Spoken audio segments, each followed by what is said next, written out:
क्या आप जानते हैं कि परमेश्वर ने स्वर्ग दूतों को कैसे बनाया? स्वर्ग दूत कितनी तेज उड़ते हैं और इसका इंसानों को क्या फायदा है? कुलूसियों अध्याय 1 उसकी 16 आयत में लिखा, क्योंकि उसी में सारी वस्तुओं की सृष्टि हुई, स्वर्ग की हो अथवा पृथ्वी की, देखी या अनदेखी, क्या सिंहासन, क्या प्रभुताएं, क्या प्रधानताएं, क्या अधिकार, सारी वस्तुएं उसी के द्वारा और उसी के लिए सृजी गई हैं। परमेश्वर ने आत्मिक दुनिया की सृष्टि इंसान के बनाने से कहीं पहले कर दी थी। जब परमेश्वर ने स्वर्गों और पृथ्वी की सृष्टि की, उस समय स्वर्गदूत परमेश्वर के साथ थे। स्वर्गदूत के लिए इब्रानी भाषा में जिस शब्द का इस्तेमाल किया गया है वो है मलाक, जिसका मतलब है संदेशवाहक यानी कि दूत। तो स्वर्गदूत क्या है? वो परमेश्वर का संदेशवाहक है। वो परमेश्वर की मर्जी को, उसकी योजना को इस धरती पर पूरा करते हैं। बाइबल में हम पढ़ते हैं कि परमेश्वर ने अपने भेदों को, आने वाले समय को अपने लोगों पर स्वर्गदूतों के द्वारा जाहिर किया। दानियल, यहेजकेल, जकरिया में हम बार बार देखते हैं कि परमेश्वर का दूत आया,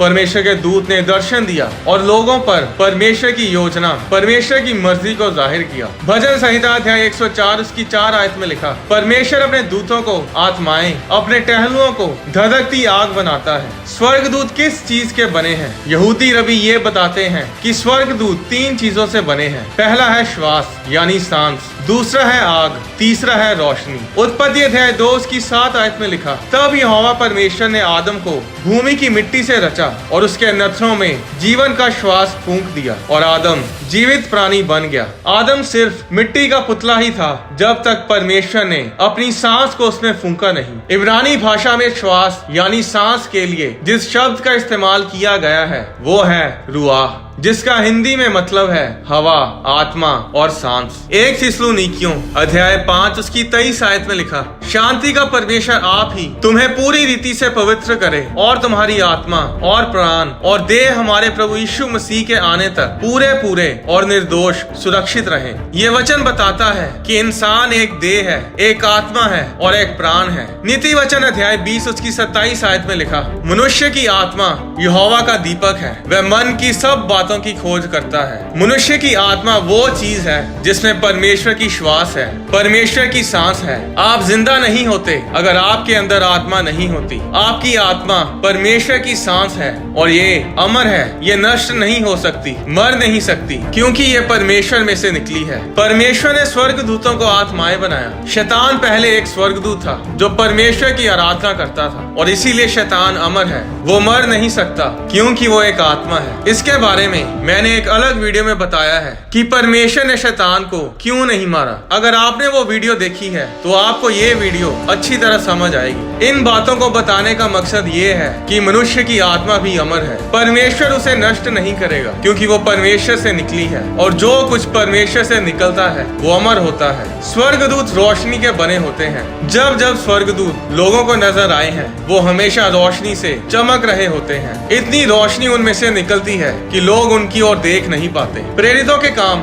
अध्याय 22 उसकी 6 आयत में जब यीशु मसीह शाऊल के सामने प्रकट होते हैं तो बाइबल बताती है कि यीशु मसीह से इतनी रोशनी, इतनी ज्योति निकल रही थी कि शाऊल उस रोशनी से अंधा हो गया था। 1 तीमुथियुस अध्याय 6 उसकी 16 आयत में लिखा, परमेश्वर अग्निमय ज्योति में रहता है और ना उसे कभी किसी मनुष्य ने देखा है और ना कभी देख सकता है। उसकी प्रतिष्ठा और राज्य युगानुयुग रहेगा, आमीन। और यही कारण है कि कोई भी इंसान परमेश्वर को उसकी पूरी महिमा में देख नहीं सकता क्योंकि परमेश्वर की रोशनी अत्यंत है, आप उसकी ओर देख नहीं सकते। जब स्वर्गदूत उड़ते हैं तो रोशनी की रफ्तार से उड़ते हैं, बल्कि रोशनी की रफ्तार से भी कहीं तेज वो उड़ सकते हैं। यहेजकेल अध्याय 1 उसकी 14 आयत में लिखा, जीवधारियों यानी स्वर्गदूतों का चलना फिरना बिजली का सा था। ये वचन बताता है कि स्वर्गदूत बिजली की तरह आ जा रहे थे। क्या आप जानते हैं कि रोशनी की रफ्तार यानी स्पीड ऑफ लाइट कितनी है? 2,99,792 किलोमीटर प्रति सेकंड, यानी कि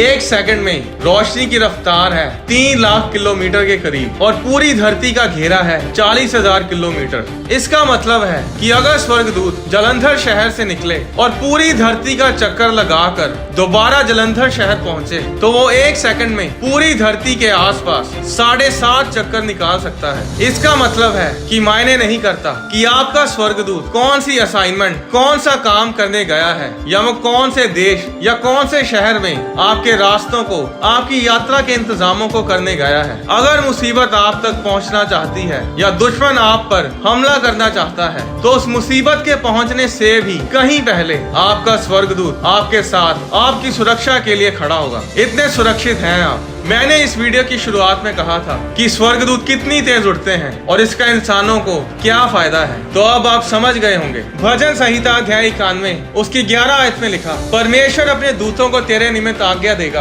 कि जहाँ कहीं तू जाए वे तेरी रक्षा करें, वे तुझको हाथों हाथ उठा लेंगे, ऐसा ना हो कि तेरे पाँव में पत्थर से ठेस लगे। इब्रानियों अध्याय 1 उसकी 14 आयत में लिखा, क्या सब स्वर्गदूत सेवा टहल करने वाली आत्माएं नहीं जो उद्धार पाने वालों के लिए सेवा टहल करने को भेजी जाती हैं। परमेश्वर जो भी करता है वो अपने स्वर्गदूतों के द्वारा करता है। आपकी प्रार्थनाओं का उत्तर स्वर्गदूत लेकर आते हैं। अगर आपने कभी स्वर्गदूतों को उड़ते देखा हो तो वो बिजली की तरह नजर आते हैं। एक बार पंजाब में एक चर्च के खिलाफ कुछ विरोधी लोगों ने षड्यंत्र रचा और उन्होंने कुछ पॉलिटिकल लोगों की मदद से एक झूठे केस में उन्होंने चर्च के सेवादारों को फंसाना चाहा। पुलिस चर्च के सेवादारों को पकड़ने के लिए चर्च के बाहर ही रहती थी कि कब किसी न किसी को पकड़े। हर कोई चर्च के खिलाफ था, पर सेवादार और कलीसिया प्रार्थना में थी। माहौल बहुत ही खराब हो चुका था और कुछ विश्वासी बहुत डरे हुए थे। और फिर एक दिन जब सेवादार रात के 10 बजे के करीब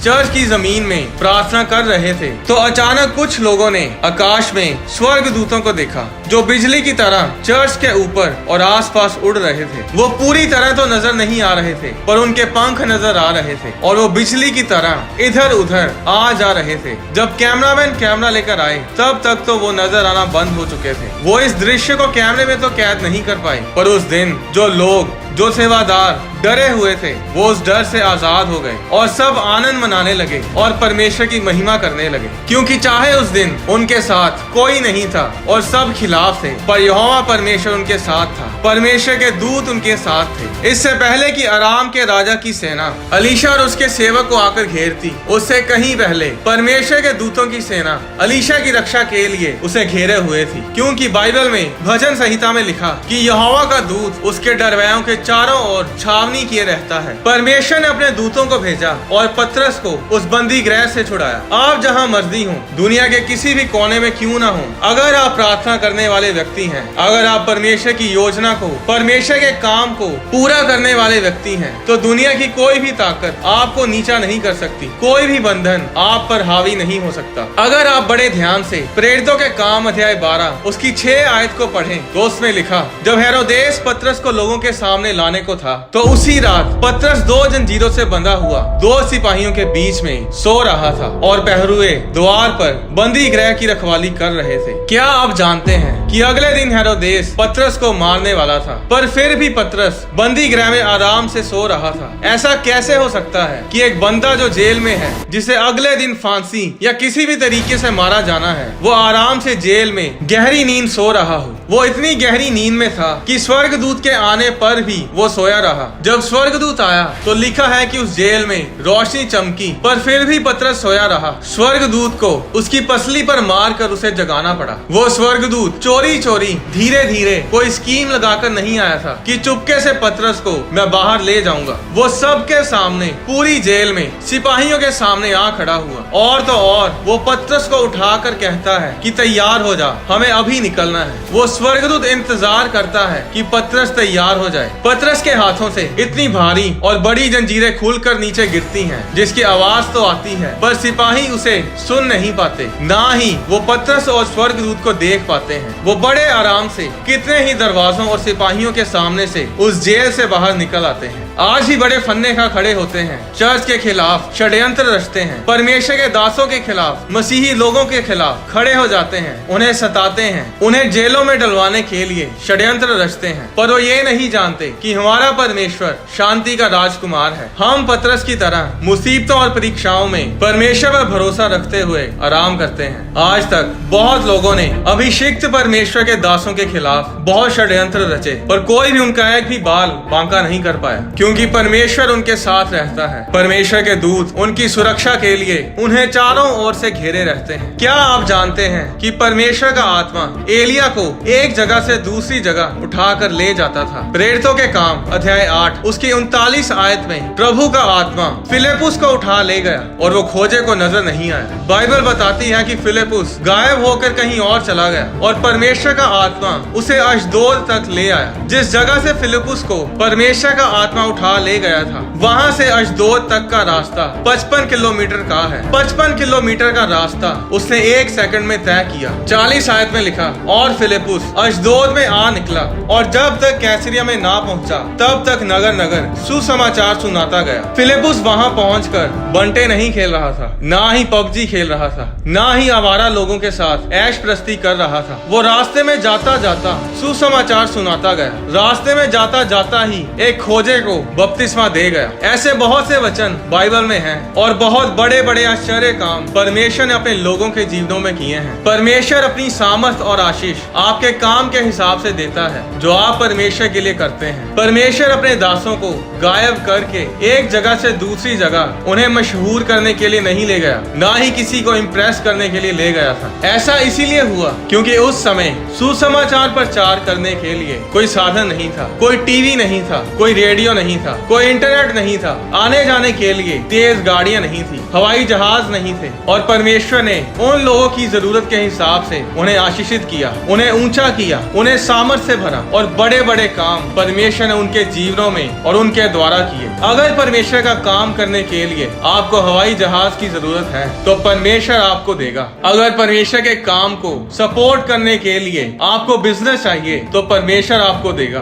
आपकी ऐश प्रस्ती के लिए, वचन तोड़ने के लिए, लड़कियों के साथ घूमने के लिए परमेश्वर आपको बिजनेस नहीं देगा। अगर परमेश्वर के काम को करने के लिए, उसकी महिमा के लिए आप उससे मांगोगे तो परमेश्वर सब कुछ मुहैया करेगा। परमेश्वर आपकी असाइनमेंट के हिसाब से आपको आशीषित करता है। अगर परमेश्वर के लिए आपकी असाइनमेंट बड़ी है तो आशीष भी बड़ी ही होगी। जब आप परमेश्वर के काम को करने के लिए कोई कदम उठाओगे, परमेश्वर खुद ब खुद आपके इंतजामों को करेगा, वो आपकी हदों को बढ़ाएगा। मैंने अपनी पिछली वीडियो में सिर्फ थोड़ा सा बताया था कि अगर परमेश्वर ने चाहा तो मैं आने वाले समय में बाइबल पर आधारित मूवीज प्रोड्यूस करूंगा और दुनिया के कोने कोने से मुझे मैसेजेस आ रहे हैं कि वो इस प्रोजेक्ट का हिस्सा बनना चाहते हैं। यहाँ तक कि फिल्म इंडस्ट्री से VFX आर्टिस्ट, एक्टर्स के मैसेजेस आ रहे हैं कि जब आप प्रोजेक्ट स्टार्ट करें तो हमें भी इस प्रोजेक्ट में शामिल करें। क्या जरूरत थी परमेश्वर को अपना स्वर्गदूत भेजकर पतरस को बचाने की? मरने के बाद तो पतरस से परमेश्वर के पास ही चले जाना था। क्यों परमेश्वर ने पतरस को बचाया?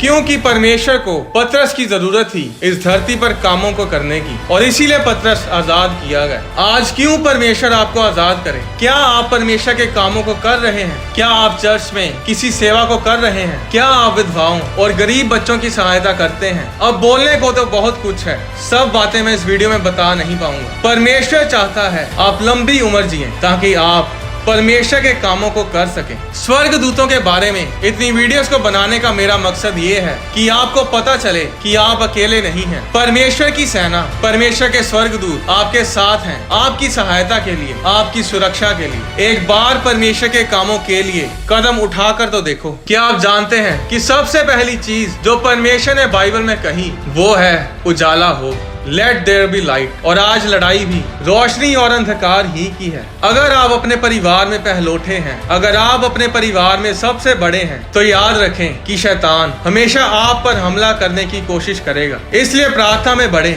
इसके बारे में मैं एक अलग वीडियो में आपको बताऊंगा। जो लोग अपने परिवारों में बड़े होते हैं, जो पहलोठे बच्चे होते हैं, आप उन्हें हमेशा संघर्ष करते देखेंगे अगर वो प्रार्थना में नहीं है, क्योंकि शैतान पहलोठों पर अपनी आंख लगाकर रखता है। क्योंकि बाइबल बताती है कि पहला फल परमेश्वर का होता है। आपका पहला बच्चा पूरी तरह परमेश्वर को समर्पित होना चाहिए। चलो इसके बारे में मैं एक अलग वीडियो में आपको बताऊंगा। आने वाली वीडियोस में मैं आपको बताऊंगा कि यीशु मसीह के सिर पर कांटों का ताज क्यों रखा गया, यीशु मसीह का जन्म बैतलहम में ही क्यों हुआ, आपकी आत्मा जब शरीर से बाहर आती है तो वो कैसी दिखती है, स्वर्ग में हम कैसे दिखेंगे। परमेश्वर आपको आशीष दे।